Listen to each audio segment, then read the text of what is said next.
తాకట్లో ఉన్న మీ బంగారాన్ని విడిపించి ఆ రోజు ఆన్లైన్ రేటుకి కొంటాం. Sharma gold company.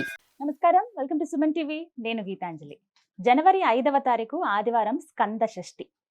ఈ స్కంద షష్ఠి యొక్క విశిష్టత ఏమిటి, అలాగే పరిహారాలు ఏవేవి ఉంటాయి? ప్రత్యేకించి స్కందుడు అంటే సుబ్రహ్మణ్య స్వామి ఆరాధనలో ఎక్కువగా వివాహం కాని వారు కావచ్చు, సంతానం ఆలస్యం అవుతున్న వారు కానీ, ఉద్యోగం విషయంలో ఇబ్బంది కలిగిన వారు కానీ, కాలసర్ప దోషాలు ఉన్న వాళ్ళు కానీ వీళ్ళు ఖచ్చితంగా స్వామిని ఆరాధిస్తూ ఉంటారు. మరి ఈ ప్రత్యేకమైన రోజున ఏ విధంగా స్వామిని ఆరాధించాలి, ఎటువంటి నియమాలు పాటించాలి, ఎటువంటి పరిహారాలు చేసుకోవాలి, వీటి గురించి వివరించేందుకు ప్రస్తుతం మనతో పాటు ఉన్నారు ప్రముఖ జ్యోతిష్యులు బ్రహ్మశ్రీ నందిభట్ల శ్రీహరి శర్మ గురువు గారు. వారితో మాట్లాడి వివరాలు తెలుసుకుందాం. గురుగారు నమస్కారం అండి. వాగర్థావివ సంపృక్తౌ వాగర్థ ప్రతిపత్తయే జగతః పితరౌ వందే పార్వతీ పరమేశ్వరౌ. సదాశివసమారంభాం శంకరాచార్య మధ్యమాం అస్మదాచార్య పర్యంతం వందే గురు పరంపరాం. ఆదిత్యాయ చ సోమాయ మంగళాయ బుధాయ చ గురు శుక్ర శనిభ్యశ్చ రాహవే కేతవే నమః. శృంగేరి జగద్గురు పీఠాధిపతులకి, కంచి పీఠాధిపతులకి నమస్కారములు తెలియజేసుకుంటూ కార్యక్రమాన్ని ప్రారంభిద్దాం. గురుగారు, స్కంద షష్ఠి జనవరి 5వ తారీఖు ఆదివారం వచ్చింది. ఈసారి ముందుగా విశిష్టత తెలియచేస్తారా? తప్పకుండానమ్మా. మనకు ఉన్నటువంటి అనేకమైనటువంటి పర్వదినాలు, అంటే ప్రతి మాసంలో పర్వదినములు అనేటువంటివి ఉన్నాయి. అంటే మన సనాతన ధర్మమే గొప్పదేమో. ఎందుకంటే మానవుడిగా పుట్టిన ప్రతి వ్యక్తి కూడా, అటు స్త్రీ పురుషులు ఎవరైనా కానీ, వారి జీవితంలో వారు చేయాల్సినటువంటి పనులన్నీ చేసుకుంటూ తరించడం కోసమే కొన్ని నియమాలు అనేటువంటివి ఏర్పరచబడ్డాయి. అందులో ఈ యొక్క స్కంద షష్ఠి కూడా ఒకటి. అంటే మనం గనక చూసుకున్నట్లయితే సంకష్టహర చతుర్థి అని మనం చేస్తుంటాం. ప్రతి నెలలో వస్తూ ఉంటుంది, వచ్చేటువంటిది. అది వినాయకుడి సందర్భంగా చేసుకునేటువంటిది. అలాగే మాస శివరాత్రి ప్రతి నెలలో వస్తుంది, శివ సంబంధమైనటువంటిది. ఏకాదశి విష్ణు సంబంధమైనటువంటి ప్రతి నెలలో వస్తుంటుంది. అలాగే ఈ షష్ఠి వ్రతం అనేటువంటిది కూడా ప్రతి నెలలో షష్ఠి తిథి ఉన్నటువంటి రోజున చేసుకునేటువంటిది.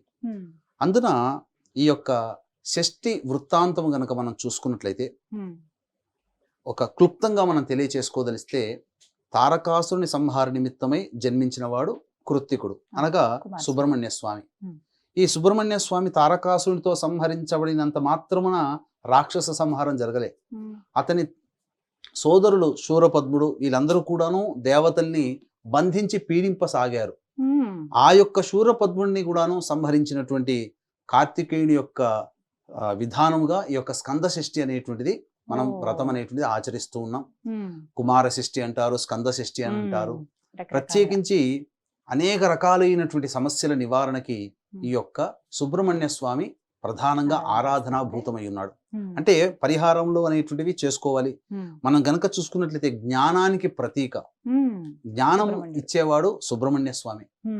అందుకనే బాలుడిగా ఉంటాడు కదా, వటూ రూపంలో ఉంటాడు కదా. ఆ జ్ఞానాన్ని పిల్లలకి, అనగా ఇప్పుడున్నటువంటి పిల్లల్లో చాలా మంది ఆటిజంతో బాధపడుతున్నారు. అటువంటి ఆటిజంతో బాధపడుతున్నటువంటి పిల్లలకి ఈ స్కంద షష్ఠి వ్రతముని ఆచరించడం, ఒక సంవత్సరం పాటు ఎవరైతే తల్లిదండ్రులు నియమంగా ఆచరిస్తారో ఆ ఆటిజం భావం నుంచి బయటపడతారమ్మా. అనేక రకాల పరిహారాలు ఉన్నాయి. 12 వస్తాయి మొత్తం. 12 వస్తాయి. శుక్లపక్షంలో వస్తాయి, కృష్ణపక్షంలో 24 వస్తాయి. 24 వస్తాయి షష్ఠి వ్రతాలు. అంటే ప్రధానంగా ఉన్నవి ఏమైనా ఉంటాయి? ఇప్పుడు సంకష్టహర చతుర్థి అనుకోండి, పౌర్ణమి తర్వాత వచ్చేదే లెక్క ఉంటుంది. మరి ఇవి స్కంద షష్ఠులు రెండు చేసుకోవచ్చమ్మా. మనకు ప్రధానంగా రెండిటికి కూడా చెప్పబడ్డాయి. అందున ఈ శ్రావణ మాసంలో, కార్తీక మాసంలో వచ్చే షష్ఠికి విశేషమైనటువంటి ప్రాధాన్యత ఉంది. అయితే ఇప్పుడు మనకు వస్తున్నటువంటిది ఏంటంటే పుష్యమాసంలో వచ్చేటువంటిది. పుష్యము అంటే పుష్టిని కలిగించేటువంటి మాసము. కాబట్టి పుష్టి అనగా సంతానపరమైనటువంటి ఇబ్బందులు పడుతున్న వాళ్ళు కానీ, ఆరోగ్యపరంగా ఇబ్బందులు పడుతున్నటువంటి వాళ్ళు కానీ, ఉద్యోగపరంగా ఇబ్బందులు పడుతున్నటువంటి వాళ్ళు కానీ, వివాహపరంగా ఇబ్బందులు పడుతున్నటువంటి వాళ్ళు, ముఖ్యంగా కాలసర్పదోషము, సర్పదోషముతో ఇబ్బంది పడుతున్నటువంటి వాళ్ళు ఈ స్కంద షష్ఠి వ్రతం రోజున కొన్ని నియమాలు గనక పాటించినట్లయితే తప్పకుండా ఆ యొక్క సుబ్రహ్మణ్య స్వామి అనుగ్రహంతో వాళ్ళకున్నటువంటి సమస్యల్ని చాలా మటుకు పరిష్కరించుకోగలుగుతారు. ఇక్కడ ద్వాదశ రాశిలో జన్మించిన వాళ్ళందరూ ఎవరైనా కానీ చేసుకోవచ్చు. మా కాలసర్పదోషంలో మనం మీకు కూడా తెలిసినట్లయితే మనం కూడా చాలా వీడియో చేసాం కాలసర్పదోషం మీద. ఈ తేదీలలో జన్మిస్తే కాలసర్పదోషం ఉన్నట్లే అనే క్యాప్షన్ తో వస్తుంది. అందులో సవివరంగా 1947 నుంచి 2020 వరకు కూడా ఏ సమయం, ఏ మంత్, ఏ ఇయర్ లో ఆ పలానా పర్టికులర్ పీరియడ్ లో జన్మిస్తే కాలసర్పదోషం అని సవివరంగా తెలియచేశాం. కాబట్టి ఇక్కడ ఏంటంటే అనేక రకాల సమస్యలు నివారణకి ఈ యొక్క స్కంద షష్ఠి అని చెప్పుకున్నాం కదా. ఈసారి మనకు వస్తున్నటువంటి స్కంద షష్ఠి పూర్వభాద్ర నక్షత్రంతో కూడుకున్నటువంటి స్కంద షష్ఠి, అందున ఆదివారం రోజున వచ్చింది. అయితే రాహుకాలం చాలా విశేషమైనటువంటి ఈ యొక్క సర్పదోష నివారణ పూజలకి ఆదివారం నాడు మాత్రం చాలా ప్రత్యేకమైనటువంటి ప్రతిపత్తి కలిగినటువంటి సమయంగా చెప్పబడి ఉంటుంది. కాబట్టి వీక్షిస్తున్నటువంటి ప్రేక్షకుల్లో ఉద్యోగ సంబంధంగా అన్నప్పుడు ఏంటంటే నవగ్రహాల్లో కుజుడు సుబ్రహ్మణ్య స్వామికి ప్రతీకగా చెప్పబడుతుంది. కుజుడికే సుబ్రహ్మణ్య స్వామి అధిష్టాన దేవత. ఈ కుజుడు ఉద్యోగ స్థానం మీద దృష్టి కానీ, నీచ స్థితి పొంది ఉండి ఆ నీచ స్థితి పొందిన రాశి ఆ యొక్క దశమ స్థానం ఉద్యోగ స్థానం కానీ అయ్యున్నా, అలాగే ఈ యొక్క కుజుడు ఉద్యోగ స్థానాధిపతితో కలిసి అస్తంగత దోషం చెంది ఉన్న, దుస్థానాలలో ఉన్న ఈ యొక్క ఉద్యోగంలో తరచూ ఇబ్బందులు పడుతూ ఉంటుంటారు. అలాగే కుజుడు జన్మ లగ్నాధిపతి అయి బలహీనపడినటువంటి లగ్నాధిపతితో కుజుడు కలిసి ఉన్న ఇన్ఫీరియారిటీ కాంప్లెక్స్ తో బాధపడుతుంటారు. ఎదుటి వాళ్ళు ఏదైనా నవ్వినా నా గురించి నవ్వారు అనుకుని, ఏదైనా గుసగుసలు అడుకున్నా నా గురించి ఏమని అనుకుంటారేమో, నేను ఈ పని చేస్తే ఎవరేమనుకుంటారేమో అని భయపడే మనస్తత్వం ఉంటాయి చూడండి. వాళ్ళకందరికీ సుబ్రహ్మణ్య షష్ఠి, స్కంద షష్ఠి, కుమార షష్ఠి ఇలాంటి వ్రతములు అనేటువంటి ఉంటాయి. ఆ వ్రతాన్ని కనుక ఆచరించినట్లయితే తప్పకుండా సమస్యలు తీరిపోతాయి. కాలసర్పదోషంలో జన్మించినటువంటి వాళ్ళు ప్రధానంగా ఏ పని చేయాలన్నా ఆ పనులలో ఆటంకాలు వస్తుంటాయి. కాబట్టి ఈ షష్ఠి వ్రతాన్ని ఎవరైతే ఆచరిస్తారో ఆటంకాలన్నీ తొలగిపోతాయి. అలాగే ఉద్యోగ సంబంధము, వివాహ సంబంధంగా ముఖ్యంగా కుజదోషం ఉన్నటువంటి వాళ్ళు ఈ షష్ఠి వ్రతాన్ని ఆచరిస్తే అన్నిటికంటే మించి ఈ రోజుల్లో ఒకప్పుడు సంతానము బహుముఖ సంతానంగా ఉండేది. ఇప్పుడు సంతానం కనడానికి చాలా ఇబ్బంది పడుతున్నారు ఉద్యోగస్తులు. ఎందుకంటే వాళ్ళు చేసే ప్రతి పని కూడా వేడితో, రేడియేషన్ తో కూడుకున్నటువంటిది. కాబట్టి శరీరాంతర్గతమైనటువంటి నిర్మాణంలో ఆ యొక్క కణములు చనిపోవడం కానీ, లేకపోతే మృతకణ జీవములుగా ఉన్నటువంటిది కానీ, లేకపోతే అసలు ఈ యొక్క అంబ్రియోస్ అని అంటారు, అండములు విడుదల కాకపోవడం కానీ సమస్యలు, గర్భధారణ సమస్యలు ఈ యొక్క స్త్రీ పురుషులలో ఇబ్బందులు అనేటువంటి కలుగుతున్నాయి. కాబట్టి ఈ వ్రతాన్ని ఆచరించినటువంటి వాళ్ళు ఖచ్చితంగా సంవత్సరం తిరిగే లోపల సంతానాన్ని పొందిన వాళ్ళు ఉన్నారమ్మా. మరి ఇన్ని చెప్పారు, ఇంతకీ ఆ వ్రతం ఎలా ఆచరించాలో వివరించండి. తప్పకుండానమ్మా. ఏమీ లేదమ్మా, ఆ సుబ్రహ్మణ్య స్వామి సంబంధించినటువంటి షష్ఠి తిథి వచ్చినటువంటి రోజున చక్కగా ఉపవాసం, ఆ రోజు ఉపవాసం ఉంటే చాలా మంచిది. ఆ రోజు చేయాల్సినటువంటి ధర్మములు దాంపత్యము పనికిరాదు. అలాగే బ్రహ్మచర్య వ్రతాన్ని ఆచరించాలి. మాంసాహారము, మద్యపానము ఇట్లాంటివి తీసుకోకూడదు. అలాగే తమో గుణాన్ని పెంచేటువంటి ఉల్లి, వెల్లుల్లి, కారముతో కూడుకున్నటువంటి ఇవేవి కూడాను ఎక్కువగా భుజించకూడదు. సాత్వికమైనటువంటి ఆహారాన్ని భుజిస్తూ ఈ స్కంద షష్ఠి సంబంధించినటువంటి రోజున, అనగా 5వ తారీఖు మనకు ఆదివారం అయింది, ఆ రోజున మనం ఈ షష్ఠి వ్రతాన్ని ఆచరించడం. ఉదయాన్నే దేవాలయానికి చేరుకొని, శివ పరివార కుటుంబం ఉంటే మంచిది.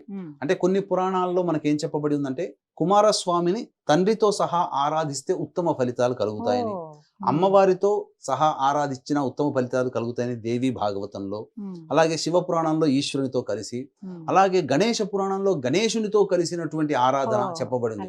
కాబట్టి అన్ని పురాణాంతర్గతమైనటువంటి విషయాల్ని పరిగణలోకి తీసుకొని శివ పరివారం ఉన్నటువంటి దేవాలయం ఉన్నటువంటి వెళ్ళి అక్కడ మొదలుగా నవగ్రహాల చుట్టూ శివాయ నమః అంటూ 27 ప్రదక్షిణలు చేసి, తదనంతరం గణపతికి గరికతో అర్చన జరిపించి, ఈశ్వరునికి అభిషేకము, అమ్మవారికి అర్చన.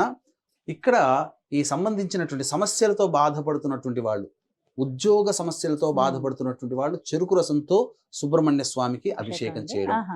అలాగే అర్చనలో ఈ సంబంధించినటువంటి ఎర్ర జిల్లేడు పూలతో అర్చన చేయడం.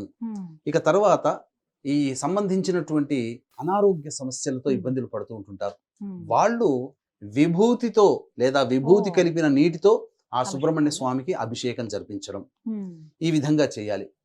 తర్వాత ఇక ప్రధానంగా వివాహ సమస్యలు ఏవైతే ఉంటాయో ఆ వివాహ సమస్యలు కుజదోష ప్రభావం వలన ఇబ్బందులు పడుతుంటారు. కాబట్టి ఈ చక్కెర కలిపినటువంటి, అనగా కండ చక్కెర, నవబోద్గడ్డ లేదా పటిక బెల్లము అని అంటారు, షుగర్ కాకుండా ఆ యొక్క లేదా బెల్లం కలిపిన నీటితో సుబ్రహ్మణ్య స్వామికి అభిషేకం జరిపించి గన్నేరు పూలు, మల్లెపూలతో అర్చన చేయడం. అలాగే సంతాన సమస్యలతో బాధపడుతున్నటువంటి వాళ్ళు, ఈ సంతాన సమస్యలతో బాధపడుతున్నటువంటి వాళ్ళు లేదా కాలసర్పదోష ప్రభావంతో బాధపడుతున్నటువంటి వాళ్ళు, ముఖ్యంగా కాలసర్పదోషంతో బాధపడుతున్నటువంటి వాళ్ళైతే పసుపు కుంకుమతో ఆ స్వామికి అభిషేకం జరిపించడం, ఆ పసుపు కుంకుమ నీటితో. ఈ యొక్క సంతాన సమస్యలతో బాధపడుతున్నటువంటి వాళ్ళు అమృత తుల్యమైనటువంటి పదార్థముతో అభిషేకం చేయాలి. ఈ భూలోకంలో ఉండేటువంటి అమృత తుల్యం ఏంటంటే ఆవు పాలు, ఆవు నెయ్యి, తేనె. ఈ పంచామృతాలండి. మూడింటిని కలిపితే ఆ, ఈ మూడు మాత్రమే అమృతము అని అంటారు. అమృతం. ఈ మూడిటితో అభిషేకం జరిపించి చలివిడి నైవేద్యంగా పెట్టాలి. ఉమ్, ఈ విధంగా చేసి ఇక సాయంకాలం 4:30 నుంచి 6 గంటల మధ్య కాలములో ఈ శరభేశ్వర సమయం అని అంటారు. ఉమ్, ఈ యొక్క సమయంలో విశేషమైనటువంటి స్తోత్ర పారాయణం చేయాలి. ఉమ్, కాబట్టి ఏమా స్తోత్ర పారాయణాలు అంటే వీక్షించేటువంటి ప్రేక్షకులకు కూడా గమనిక. ఈ యొక్క 11వ తారీఖు రోజున శని త్రయోదశి సందర్భంగా ద్వాదశ రాశులలో జన్మించినటువంటి వాళ్ళకందరికీ కూడాను ఈ 2025వ సంవత్సరం ప్రభావాన్ని చూపుతుంది. కావున శ్రీశైల క్షేత్రంలో గత జన్మ కర్మదోషం వల్లనే దోషాలు కాబట్టి గత జన్మ కర్మదోష నివారణతో పాటు వివాహం సమస్యలు, దాంపత్య సమస్యల నివారణకి మరియు శనిదోష పరిహారానికి 18 రకాల హోమాది కార్యక్రమాలు పర్ హెడ్ 1500 రూపాయలకు చేయించడం జరుగుతుంది. అవకాశం ఉన్న వాళ్ళు కార్యక్రమ తదనంతరం కాంటాక్ట్ చేసి పూర్తి వివరాలు తెలుసుకోవచ్చు.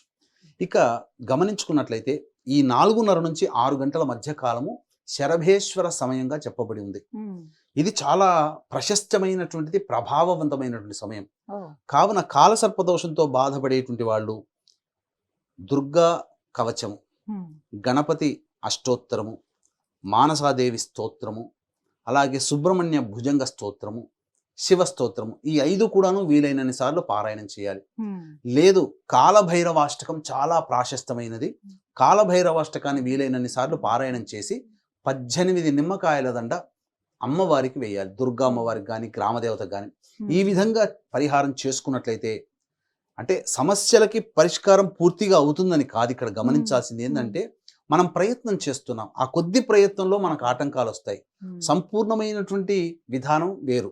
ఇదేంటంటే ఆపత్కాలంలో మనం చేసేటువంటి ఇక ఈ నెలలో మనకి ఇది సాధించుకోవాలనుకున్నప్పుడు ఈ సుబ్రహ్మణ్య స్వామిని ఆరాధన ఎవరైతే చేస్తారో ఉమ్, ఈ అన్ని రకాలైనటువంటి సమస్తమైనటువంటి కోరికలకి ఆటంకాలుగా వచ్చే సమస్యలు తొలగిపోతాయమ్మా. ఉమ్, ఈ 25వ విధంగా, సంవత్సరంలో చాలా మటుకు వాళ్ళ యొక్క సంకల్పం నెరవేరుతుందని చెప్పవచ్చు. ఉమ్, కాబట్టి అనేక రకాలైనటువంటి బాధలతో, ఇబ్బందులతో కష్టపడేటువంటి వాళ్ళకి ఉపశమన మార్గం ఈ యొక్క స్కంద షష్ఠి రోజున చేసి చెప్పేటువంటి పరిహారం అని చెప్పవచ్చు. చాలా చక్కగా వివరించారు గురుగారు. ధన్యవాదాలండి. సర్వం శ్రీ ఉమామహేశ్వర పరబ్రహ్మార్పణమస్తు.